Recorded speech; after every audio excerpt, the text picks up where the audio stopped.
नमस्कार. आज मला मनोज जरांगेंना एक विनंती करायची आहे. होय, विनंती. मी पुन्हा एक गोष्ट सांगतोय.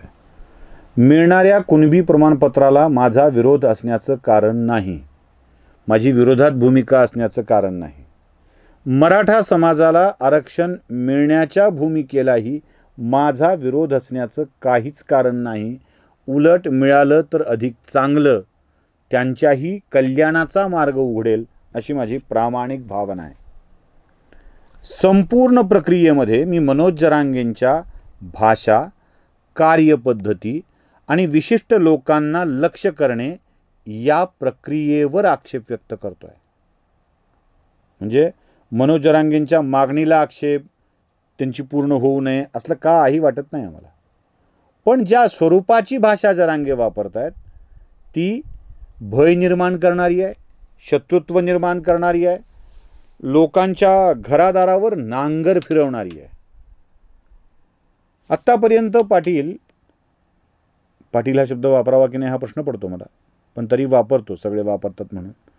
आत्तापर्यंत पाटील शिव्या देत होते, काय तो चिन्ना टन्ना हे शब्द वापरत होते. आत्तापर्यंत पाटील फडणवीस किंवा कोणी लोक असतील त्यांच्या मात्रकुळाचा उद्धार करत होते, आईचा नवरा काढत होते. हे सगळं पाटील करत होते. तोपर्यंत पाटलांनी भाषेवर नियंत्रण ठेवावं असं आम्हाला वाटत होतं. पण आता पाटील अत्यंत हिंस्त्र स्वरूपाची भाषा वापरू लागलेले आहेत. पाटील आता हिंसक होऊ लागलेले आहेत आणि ते कदाचित उद्युक्त करतायत ही हिंसा घडविण्यासाठी असं आम्हाला वाटू लागलेलं आहे. आरोप नाही आहे करत, भीती व्यक्त करतोय. आरोप करणारा मी कोण? 3.5% 3.5 मिनिटात संपवण्याची क्षमता असलेली माणसं, माझ्यासारख्या माणसांच्याकडून या गोष्टी व्यक्त झाल्यावर भीती तर वाटणारच ना. डर लगता है म्हणून हे बोलायला आलो आहे. काय झालं आहे, पाटलांनी वेगवेगळ्या चॅनलला मुलाखती दिल्या. पहिल्यांदा पाटील बोलले सगळ्यांनी अवकातीत राहा. आता सगळंच निघणार आहे. कुणी पाटलांवरती आरोप केलेत शेती घेतली आहे म्हणून, कुणी पाटलांवरती आरोप केलेत टेंडर घेत आहेत म्हणून, कुणी केले असतील, कुणी आरोप केलेत कुणी कुणाला मारलं म्हणून. तर पाटलांनी अशा माणसांना सरळ वॉर्निंग दिली आहे आणि या लोकांनी सावध राहा. पाटील 29 ऑगस्टपासून मोकळे होत आहेत आणि सगळ्याचं सगळं निघणार आहे. अवकातीत राहा, हिशोब होणार आहे असं पाटील म्हणत आहेत. ऐका, 29 ऑगस्टच्या नंतर मी मोकळा होणार. खांद्यावर माझ्या समाजाची जबाबदारी. त्या दिवशी वावरं कुठं आहेत, कोणचे पैसे घेतले, कोणचे टेंडर घेतले, कोणचे इंजेक्शन, कोणी कोणाला मारलं, कोणी कोणाला चापट मारली, हिशोब होणार आहे. हिशोब करणार. याचा अर्थ मी तुमचा सहनच करावं असा होत नाही. फक्त जबाबदारी माझ्या समाजाच्या खांद्यावर आहे म्हणून मी तुमचा अपमान सहन करतोय. सोडणार एकाला पण नाही. इथपर्यंत ठीक आहे. पाटील पुढे जरा जास्तच आक्रमक भाषा वापरतात. पाटील म्हणतात घरात माणूस राहणार नाही कुंकू लावायला. म्हणजे एखाद्याच्या घरामध्ये सगळ्या विधवा स्त्रियांचं साम्राज्य असेल, ज्याच्या नावाने कुंकू लावावं असा माणूस शिल्लक राहणार नाही अशी धमकी सरळ पाटील देत आहेत. पाटील अशी धमकी देत नसतात. अशी धमकी गुंड प्रवृत्तीची माणसं देतात आणि अशा गुंडांच्यापासून भय वाटतंच. पाटलांचं ते वाक्य हे ऐका.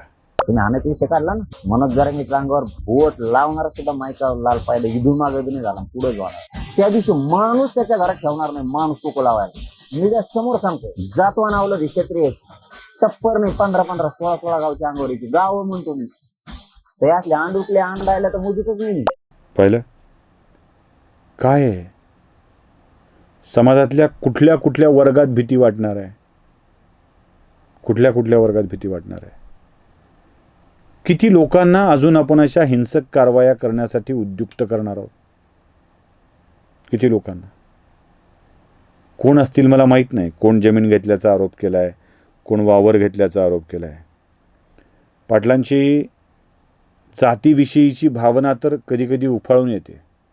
फार घाण बोलतात पाटील. काय ते मंत्र्यांच्या समोर कू गू म्हणता म्हणता कू म्हणजे कुत्रं आणि कू म्हणजे कुलकर्णी असं म्हणाले. योगायोगाने माझं आडनाव कुलकर्णी असल्यामुळं उगाच ते मला बोलल्यासारखं वाटत होतं, पण तसा काही संबंध नाही आहे.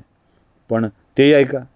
ज्याचं रद्द केलंय त्याचं काय लिहिलंय कू कू कू कू असं डॅश, नुसते डॅश मारलेत म्हणजे सदर, म्हणजे हे सगळं एकच डायरेक्ट खाली जात बदलली दुसरी.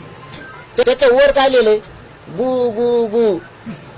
तर आमच्या कुकूचा अर्थ काय म्हणतो अधिकारी, कुत्रं कुलकर्णी होतं, कुत्रं कुलकर्णी होतं, कुत्रं कुलकर्णी होतं. मग गु गुचं काय होतंय? पाहिलं जे कुत्रं आणि कुलकर्णी असा शब्द वापरत पाटलांनी बोललेत. कधी कधी वाटतं ना की काय आहे हे, म्हणजे कशा करता एवढा तिरस्कार मनात भरायचा. हे मला व्यक्तिगत नाही घेतलं मी, पण समस्त कुलकर्णींच्या मनात तर असा विचार येऊ शकतो. आपण ब्रिटिशांनी अशी वाक्य लिहिल्याच्या घटना ऐकतो. Dogs and Indians are not allowed अशा पाट्या लागलेल्या असायच्या म्हणे. तसं कुत्रं आणि कुलकर्णी असं म्हणून पाटलांनी काय कुठल्या अवकातीवर आणून ठेवलं आहे? कुठल्या लेवलची भाषा आहे ही? कुठल्या तरी एका माणसाने पाटलांवरती आरोप केले, एका माणसावर एवढे आरोप करावेत का असा प्रश्न पत्रकाराने विचारला. आणि पाटलांनी मग जे काय शब्द वापरायला सुरुवात केली. अहो पाटील बोलता बोलता एका जमातीला अपमानित करत होते. त्या माणसाला सुद्धा करत होतेच, पण जमातीला अपमानित करत होते. बघा, तुला बदनाम करायला हायच कोण तू पांडुज्या? तू हाय कोण रे लचपाने? तुला बदनाम करायला तू हाय वाचून घुतलंय का? तू थुतारपुता लोकांना बघ वाटत नाही. तू हायच कोण? लाल्या गोलाल्या पट्टी उडी तू कुंकडे बी चलो, तू कुंकडे बी आपला मसलजोगी असले म्हणे. त्याच्या हातात मोठा घंटा पाहिजे एकटी नाही का, असा असा वाजत असतो बघा ते खळालांग खळालांग खळालांग. तू याकडे बघणच कोण? तू हाय वाचून काय गुतलंय? घंटुज्या तू काय गुतलंय काय? मसंजोगी, घंटा, घंटुल्या, तू कोण रे, तुझं काय रे? पाटील बोलता बोलता अशी अपशब्द आणि जातीचा उल्लेख करत बोलणं कितपत योग्य? लोकांच्या मनात भीती वाटेल की नाही? एवढी घृणा मसनजोगी, स्मशानजोगी लोकांच्या विषयी आपल्या मनामध्ये. आणि फडणवीसांच्या बाबत तर काय नेहमीच आहे. काय यावेळेला काय बोलले ऐका. फडणवीस त्यांना काय काम आहे? तर कोण सुखी नाही भाऊ. इथं नोकरदाराचे नेट पगार आहेत फडणवीसच्या काळात ना. व्यवसाय करणारे नीट हे तिथं कदरले जीएसटीला. मिलियन आणू द्या, मिलियन नाही फिलियन नाही काही नाही. हाई यांना भिकायला लावलं, 30 यांना भिकायला लावलं, 30 यांना भिकायला लावलं. काही शब्द मला सांगायला नको वाटतात म्हणून मी ती तुम्हाला त्यांच्या तोंडूनच ऐकवली. कशाला आपण बोलायचं उगाच? धन्याबिन्या तर नेहमीच झालंयच, पण आता पाटलांची भाषा ही हिंसक कारवायाकडे जाऊ लागलेली आहे.